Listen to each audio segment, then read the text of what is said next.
when I first found out that it was endometriosis and I went home, I was quite upset because I always thought about the family aspect, and I thought I'm never going to be able to be a mum, I'm never going to be able to have a family, and that obviously came true a little bit, but with the advancements in technology we have been able to, which is incredible, but I still have to live with endometriosis and it hasn't gone away, and I don't know what the future holds with that. I'd had really bad periods for pretty much all my life, really, probably from being 15 and really heavy, but not anything, I suppose, because it's not spoken about. Nobody really understands whether, you know, the heaviness or the painfulness. You just expect that that's normal as a young girl, I suppose. And just before I went into theatre, the surgeon said to me that this is all psychosomatic. You don't get pain in your back when it's period pain, and this is not endometriosis. And he was a general gynecology consultant. So I felt quite, going into that surgery, felt quite not listened to, and sort of thinking, if you don't find endometriosis, what is this? Because my life had been taken over by pain, really. So then I went into theatre, came out of theatre, and I was told that they had found it, but it had not been able to be removed properly because it was on my bladder as well. So then off I went, and there was not really any other treatment. Obviously we wanted a family. We tried for a family a couple of times, but it had never really happened. Even though I'd done the ovulation testing every month, it just never really, nothing happened. And then I suppose I always sort of look back and think to myself, I never really thought I was going to be a mum. And I remember asking on sort of the IVF Trying to Conceive pages on social media, did anyone feel like this? Which sounds really, really strange, and I always say it to people now, you know, I never really felt like I was ever going to become a mum. And then obviously now I am a mum. And it's you just sort of feel a bit lonely. It is really, really strange. So then after the 2017, we started trying around 2018 for a family again, and it just didn't happen. We got married in 2019, and the actual day before my wedding, I was a week late, and I thought, oh my goodness, we're pregnant. How am I going to hide it from people? And it was quite a lot of excitement. And then the day of the wedding came, and my period came, which again, periods were always quite horrendous, really. It wasn't, I don't know whether they are horrendous or not, to be honest. I think it's just seeing it, and it's just the pain, and it just brings back quite a lot of PTSD, which now with having the coiling, I don't have that monthly period. I feel a lot better with, but I think I really struggle with bleeding and with pain now. I think it just all goes hand in hand. And then in 2020 we decided that we've been trying for a long time. We went to the GP, and he referred us to another clinic, an NHS clinic at the time. And then March 2020, all the clinics shut because of COVID. So we ended up in a situation where we really wanted a family. I wasn't getting any younger. I'd not had any blood tests or anything to show what my follicles were, what my AMH was. So I think that was a really lonely time. And as a neonatal nurse on the neonatal unit with all the babies, I probably was really hard on myself, to be honest. It was a really hard time.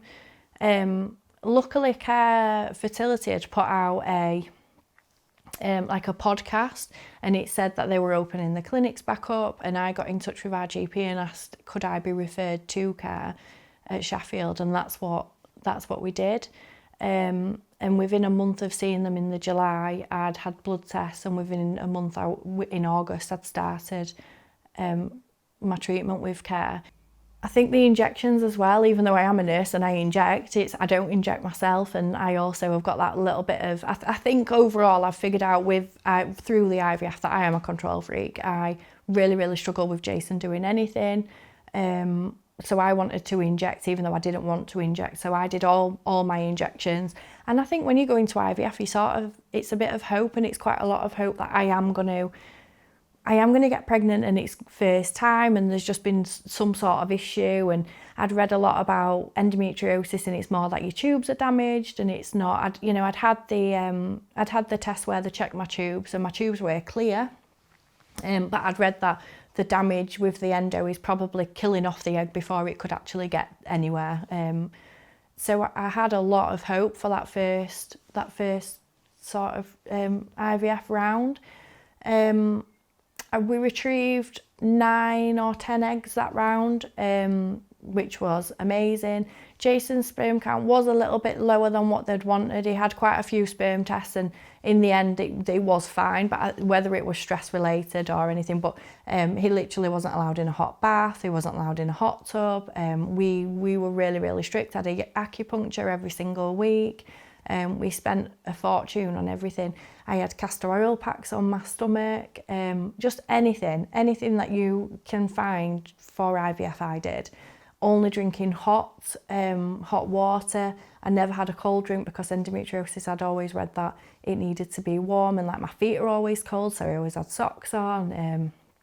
I never did the McDonald's fries though after transfer. That I didn't agree with that as such. We'd go out for a meal after and sort of celebrate. But I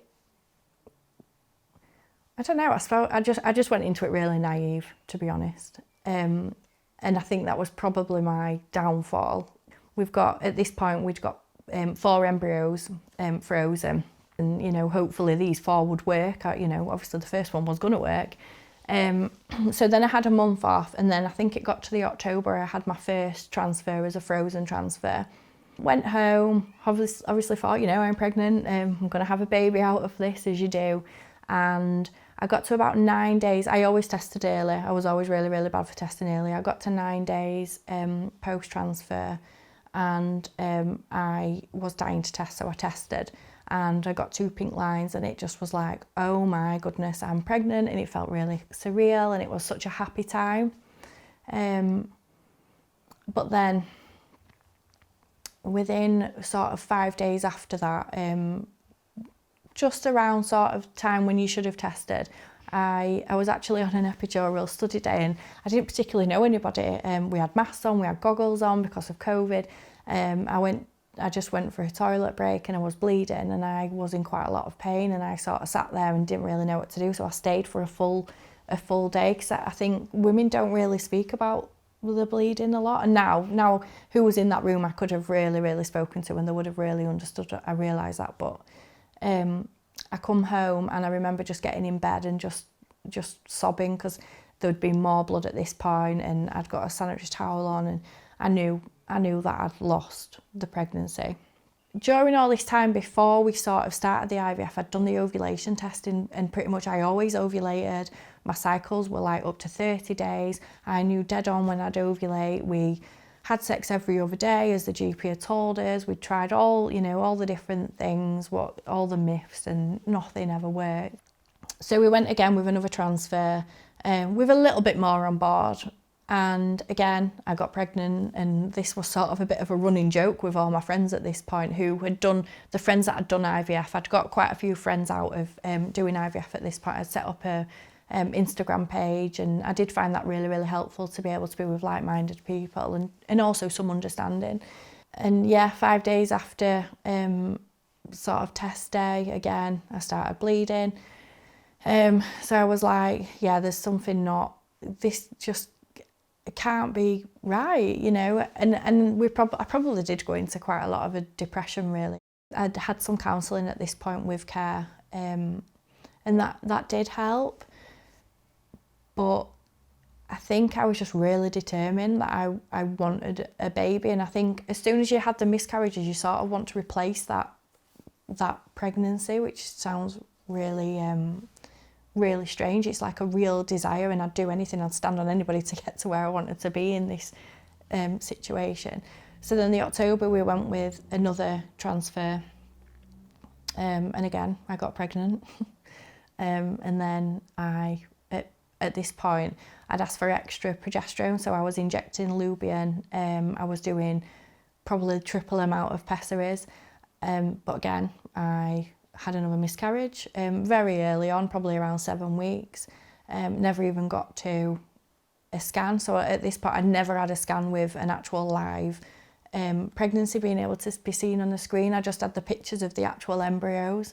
So yeah, again, it was another Christmas without, I suppose every Christmas come round and it's like, I'm either going to be pregnant or I'm going to have a baby. And it was another time of not having anything. So it was just sort of like living. And I think we probably lived like this for 2 or 3 years, just repetitive. And then in the January, I decided we'll just throw everything at it, the steroids, the blood thinners, the aspirin, everything. And this time, for the last final embryo, it didn't even work. And I remember the nurse ringing the nurse and telling her on test day, I'm not pregnant. And she was really sympathetic. At this point, I think all the clinic knew us as a couple.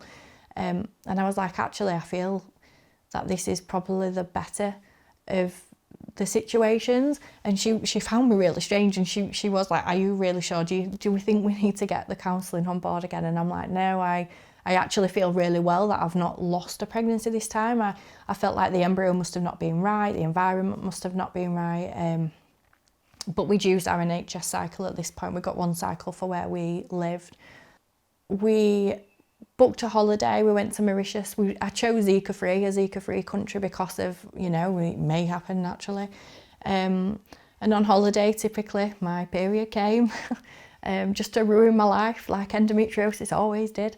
And I just sort of said, we were on holiday, and I remember we were eating at this really lovely restaurant, and we booked an all adult only hotel, and this is what I always tended to do. We never ever went anywhere near children and families because that just broke my heart really.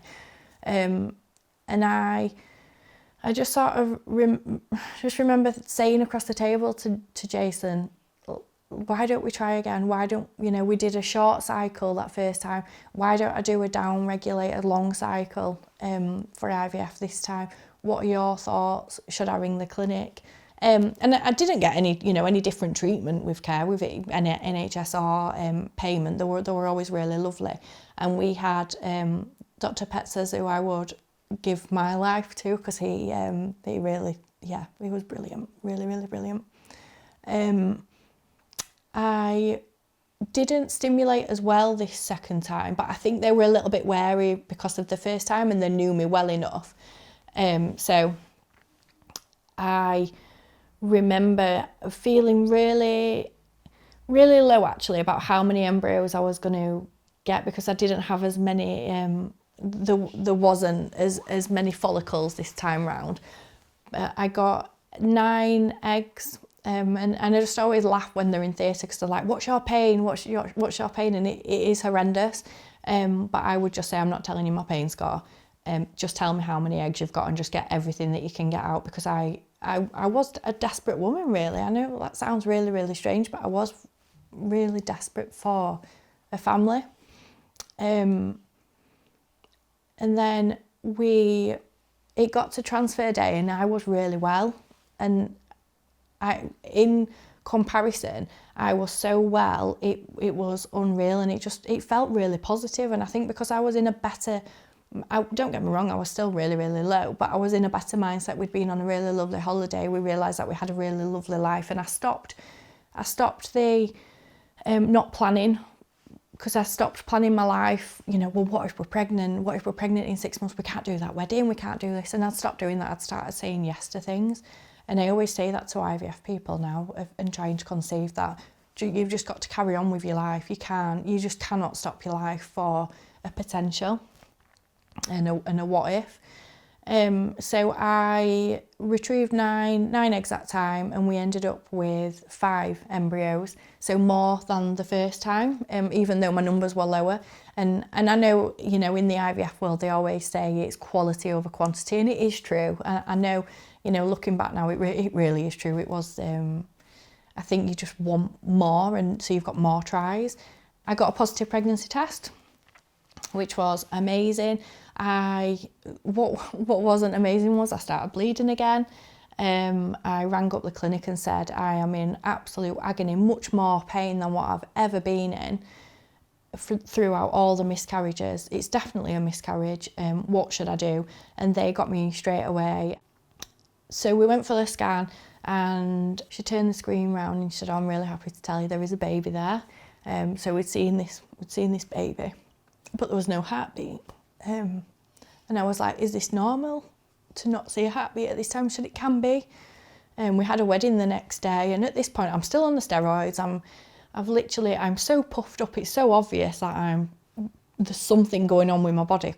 We went to the clinic, laid on the bed, and we were just both holding hands, just in absolute desperation. I cannot explain to you what sort of desperation we felt. And the lady turned the screen round and she said, oh, I do have something to tell you. And I thought, oh yeah, here it's gone, there's nothing in my uterus. And she turned it round and there was 2 little heartbeats. So yeah, just seeing just those 2 little heartbeats, little flickering, look like little chicks. I suppose we laughed, we were in disbelief, we were actual weirdos. We wanted a family. We'd got pregnant, but not just with one pregnancy, with twins. The embryo would split. Like, how lucky, I think it's like 4% of people, how lucky can you get? I went through, the 3 losses and the feeling of, I can get pregnant, but now I can't hold a pregnancy. So I sort of had 2 different IVF cycles of, I wanted to get pregnant and I felt like that was my only issue, is to then getting pregnant and I could never hold a pregnancy. I think having my girls now, it's not, the pain has gone. If you'd sat here with me in, 2021, you would have had a completely different version of myself. Whereas I've probably built myself up now, and it's such a turbulent, I just can't explain it. It's horrendous. Doing IVF is really horrendous, but it's the end goal. And I can look back now and say, I went through that journey and this is what I've come out like. And it is sunshines and smiles and rainbows. Like I've got my babies, and I am so grateful.